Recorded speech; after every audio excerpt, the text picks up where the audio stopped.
Ezekiel 31. And it came to pass in the 11th year, in the 3rd month, in the 1st day of the month, that the word of the Lord came unto me, saying, Son of man, speak unto Pharaoh king of Egypt, and to his multitude, whom art thou like in thy greatness? Behold, the Assyrian was a cedar in Lebanon with fair branches, and with a shadowing shroud, and of an high stature, and his top was among the thick boughs. The waters made him great, the deep set him up on high, with her rivers running round about his plants, and sent out her little rivers unto all the trees of the field. Therefore his height was exalted above all the trees of the field, and his boughs were multiplied, and his branches became long because of the multitude of waters when he shot forth.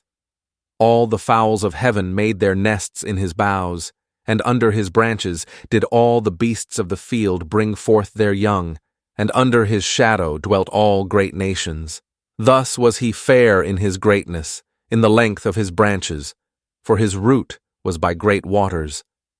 The cedars in the garden of God could not hide him.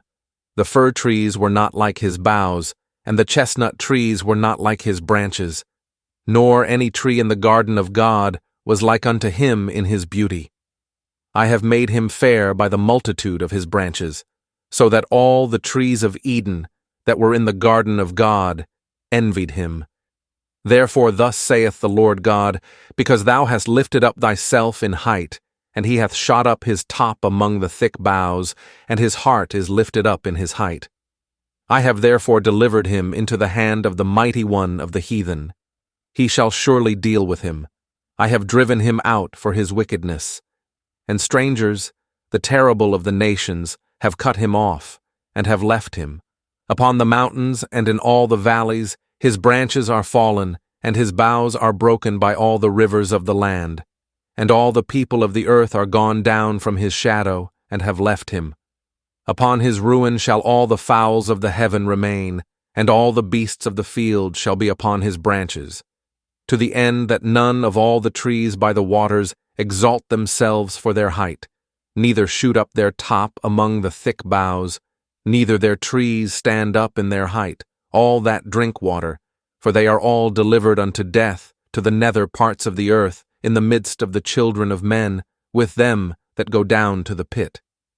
Thus saith the Lord God, in the day when he went down to the grave, I caused a mourning. I covered the deep for him, and I restrained the floods thereof, and the great waters were stayed. And I caused Lebanon to mourn for him, and all the trees of the field fainted for him. I made the nations to shake at the sound of his fall, when I cast him down to hell with them that descend into the pit. And all the trees of Eden, the choice and best of Lebanon, all that drink water, shall be comforted in the nether parts of the earth. They also went down into hell with him unto them that be slain with the sword, and they that were his arm, that dwelt under his shadow in the midst of the heathen. To whom art thou thus like in glory and in greatness among the trees of Eden? Yet shalt thou be brought down with the trees of Eden unto the nether parts of the earth. Thou shalt lie in the midst of the uncircumcised with them that be slain by the sword. This is Pharaoh and all his multitude, saith the Lord God.